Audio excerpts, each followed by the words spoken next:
Today's words from Psalm 136. Give thanks to the only one who makes great.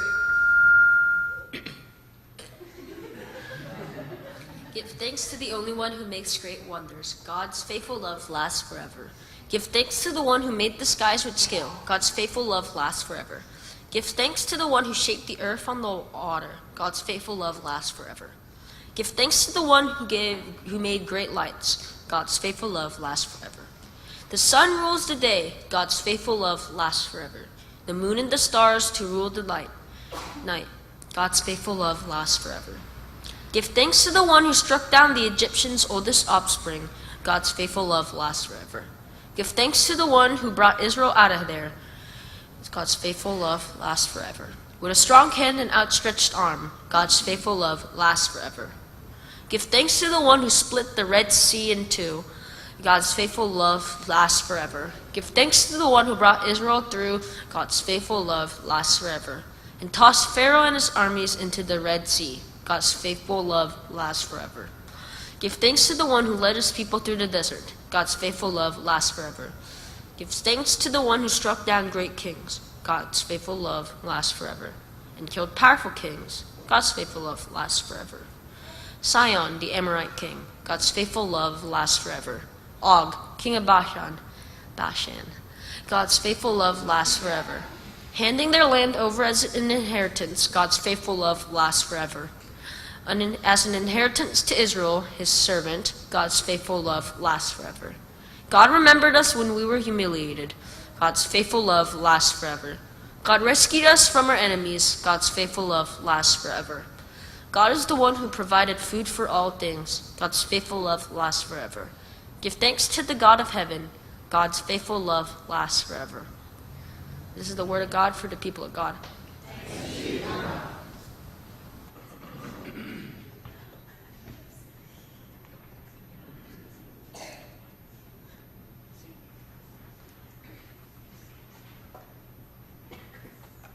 Good morning.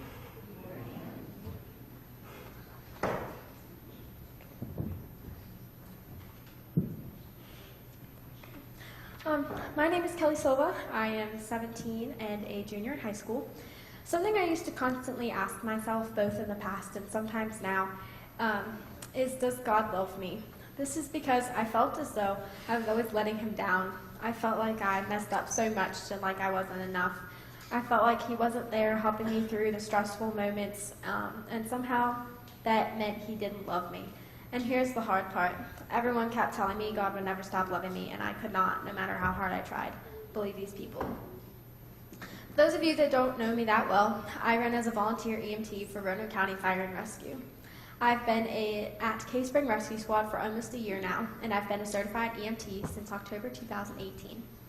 It is something I love, and it's extremely important to me because I get to save other people's lives. People have said to me, "Oh, you're an EMT, so you go out and bring people to the hospital." Yes, I do bring people to the hospital, but there's so much more to it. I may have a car accident with entrapment, and I can break people out of their cars. I've responded to fire calls and hazardous material calls. I've been on a cardiac arrest. There are so many other things that I do. I may bring people to the hospital, but first I have to save their life. I have someone else's life in my hands for maybe 30 minutes, and it can be unbelievably terrifying. However, while we do have these scary moments, we also have times when everything is under control. I have gotten very close to some of the members of my squad, as I have been given the opportunity to spend many nights with them during our worst and our best times. It is definitely like a second family. I wanted to share a short story about a call that I ran on January 1st that really made me question my faith, my job choice, and whether or not God actually loved not only me, but the other people that lived on this earth. I was sitting on a couch at my squad when our 911 tones dropped. It came in as BLS, fall with an unknown cause. I was on a truck with 3 other people. We made our way to the truck and marked responding. Once we arrived on scene, the daughter of our patient informed us that her mother had fallen and warned us that the house was not super tidy. As we walked into the house, it was filled with unnecessary items, and our patient was spotted on the floor covered in only a blanket. Once in the house, my attendant in charge and second attendant took charge of the situation. The patient was alert, but not oriented to very much. I remember getting trapped in the garage later with the family. The way the house was set up, there was a garage door leading from the driveway to the garage. A second one was leading from the garage into the house. This door opened into a very small seating area. After 3 times of telling the daughter to leave the door open, I was told to go into the garage to ask her to move the car. I made my way into the garage, where I saw 2 of the family members standing at the garage door leading to the road, and the daughter closed the garage house door behind me and stood at that door. I found myself slowly moving my hand down to the only weapon I had on me, as I felt barricaded with no exit. I had no radio and none of my backup with me to protect me if things hit the fan. The door was again opened, but it took a couple of minutes. The daughter was told that the door must stay open when one of their members was in a separate room. She stayed in the garage with the door open after this. The patient was loaded into the back of our ambulance. We hooked her up onto a 12-lead EKG, and to do this we had to pull down the blanket. We then noticed skin tears, both old and new, along with bruises and burns. These were from her reaching under the furniture and touching the radiator in the house. Once we noticed these, we realized she was in worse shape than we had originally realized. Her internal body temperature dropped to 88 degrees when we transferred care. Once we arrived at the hospital, we handed over the situation to the nurses. After clearing this call, we returned back to the station to decompress our thoughts. That night, we met with Adult Protective Services and County Police to talk about what we had seen. After discussing this, I started to question God's love of others. How could he let a 96-year-old female live in an abusive home like this? Does he not love her? I kept asking myself these questions as I thought they were fair questions to be asking. I went a week talking to my friends and rescue family about what I was feeling and holding back tears during all of my conversations. I was so unhappy that I would constantly just go and sit in my friend's office and cry, asking 2 of my closest friends why this happened. I would cry myself to sleep every day during that week because the story was just so saddening. After talking with all of these people, I realized that bad things can happen to anyone, and I was finally able to accept it. Yes, she was very sick, and yes, she was hurt. Yes, someone who was supposed to care for her for the rest of her life was hurting her every single day of her life. I was angry, I was sad, and I was scared for this poor woman's life. But this is a call that I will never forget because I realized that God doesn't hate. He only loves every single one of us. She went to Heaven's Gates 11 days later. I was upset when I found this out, but accepted it because there was nothing I could do to change the outcome. God loved her. It was her time to go see him. I still sometimes don't understand why she had to die the way she did, but like I said, I've accepted it, I've moved on, and I've forgiven. That is love. That is God's love. That is why we are all here today. Because think about it. If God didn't love us, would he have died for us? Would he have really sacrificed himself for us and our sins to let us live for him?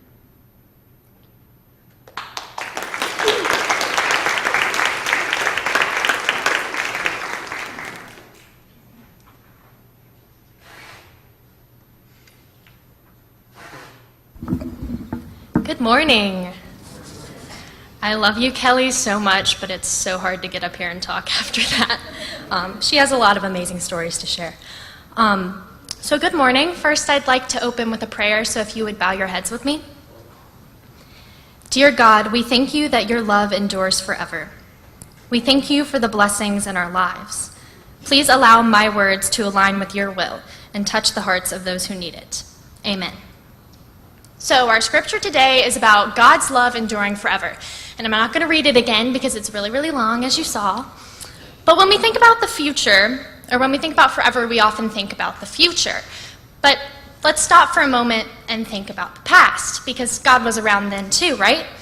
I personally love history, and I sometimes wish I could go back and be part of a certain era just to experience it, like the 80s, or the 60s, or like 15 BC. Those were the good old days, right? So I wish I could just have a time machine and go back and gain the lessons and the knowledge of all the events that happened. Let's imagine for a moment. You meet someone who's been alive for the entirety of human history. They've seen every event in human history and possess the knowledge and the lessons of these events firsthand. You would trust them, right? To make decisions for you? The phrase history repeats itself is true. This all-knowing person would be valuable in keeping us from making the same mistakes. So you would trust them to make a few decisions for you in your life, right? They have the knowledge of everything that's happened in the past. Well, this person does exist, God. However, we're reluctant to trust God with our decisions. Let's stop for a moment and think about Notre Dame. Now, I'm a French student, so this event really affected me in the past few weeks. And of course, I heard about it in all my classes, and I even heard about it in my French class group chat as it was happening. And I was deeply saddened by this event. But I have a different context than most people when I think about Notre Dame. Notre Dame has actually burned down before. In fact, the infrastructure isn't at all old. It's really got little bits and pieces that have been replaced over time. It's been like an ongoing reconstructive building. So there's some old parts and some new. Some that were designed by older French architects and some that were added more recently. And while the building is historically significant, I consider the burning of Notre Dame to just be another chapter in the phase of its beautiful life. It's a symbol of hope and reconstruction in our own lives. And a lot of people got really upset over Notre Dame, and they made it seem like, this important historical artifact was just gone forever. Well, I'm happy to say that most of the important things in the building, like the crown of thorns and a statue of Mary that's very famous, were all recovered and taken out of the building. And the main thing that was destroyed was the infrastructure.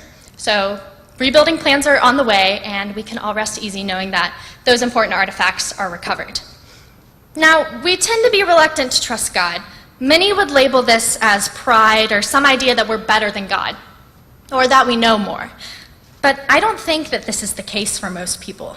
After all, I'd love to have someone making all the right decisions for me in my life, especially on the SAT, somebody be like, it's B, it's C. Like, that would be really, really nice to have. So I don't think we have a fear of relinquishing control when it's giving it up to someone who has all the right answers. So why do we fear relinquishing this control? I think the main issue is that we have trouble deciphering God's will in such a complicated world. In a sense, we believe that because so many bad things are going on, God has abandoned us or no longer has the power he did in biblical times.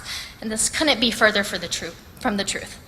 We often say things like, or I hear people say things like, what's wrong with the world? Kids these days, things were better when I was young. And this is usually followed up with some kind of worry about Christianity dying out, or even better, a statement about how today Christians are persecuted. And I also hear the term godless generation thrown around all the time.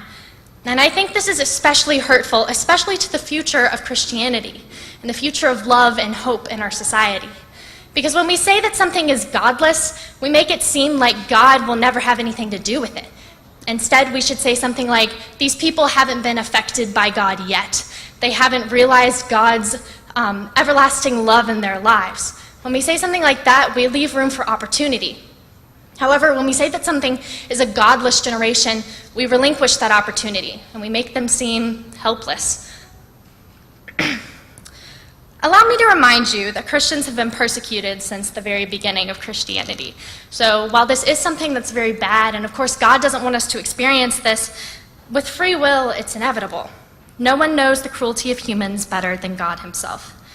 No matter how bad you want to believe the world is, God has blessed us with the very right to sit here right now.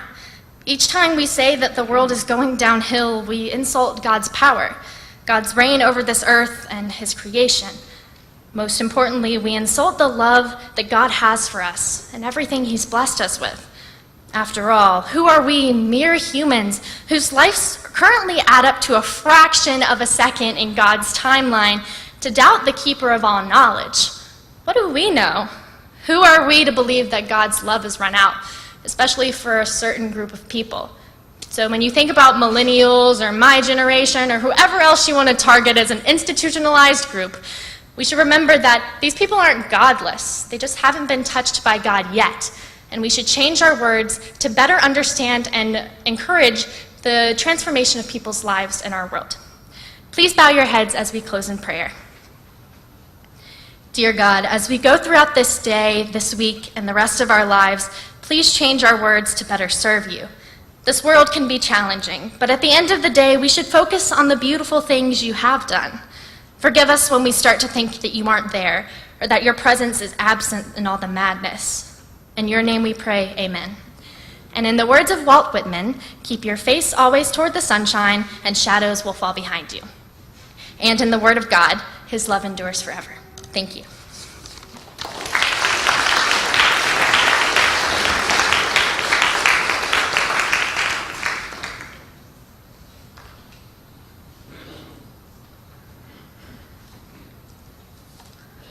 Love endures forever is a phrase that comes from Psalms 136. We hear it, we may think we understand it, without really breaking down the meaning of the phrase and why it is repeated so much in our spiritual lives, and especially in Psalms 136.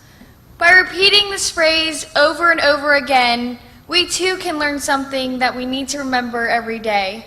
We are constantly reminded to always be kind to one another, to treat others the way you would want to be treated, and to show respect to all people. But the two that I believe are the most important elements of Psalms 136, and the ones that should be repeated the most, are love and mercy. That you are loved, and that is a very powerful thing to love. It's what keeps this world going. We all have moments in our lives when we feel alone or lost or not loved, but we are constantly reminded that we are loved by the one who won't stop loving us, which is God. Through the Bible or attending a church service, when we take time to think of the Lord and what are some of the things we may be reminded of, do you think about Jesus, the cross at Calvary, and how he died for you? And maybe even you think about heaven and what it's going to be like to see Jesus. You might reflect back on memories in your life when your family went through difficult times and God showed his never-ending love. Or he might have helped in ways you didn't realize or can't quite understand. We always must remember that God has always been faithful to us and to never lose sight of that. In our busy, mixed-up lives, and remembering how God has helped us in the past will help us in the future. Along with a life of faith is not one that we see with our eyes.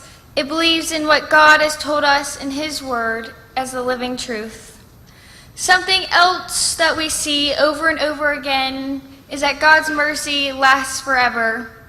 Mercy is having compassion, forgiveness towards one another, being able to forgive even though it can be hard at times. But when we mess up, God always forgives us and always gives us a second chance. His mercy towards those he loves will last forever, which that love is in each and every one of you here today. This love is meant to be shared with everyone to create more love and less hate in the world, to also be the positive light and push out the negative. For me, starting a new chapter next year at college, this message from Psalm 136 has personally taught me to keep an open mind, to have mercy, to be compassionate, and to always love and understand that I am loved by all of you, my family, friends, and most importantly, God. In a time I will be stressed, tired, and a sense of feeling alone, I know and will constantly remind myself that God's love endures forever. Thank you.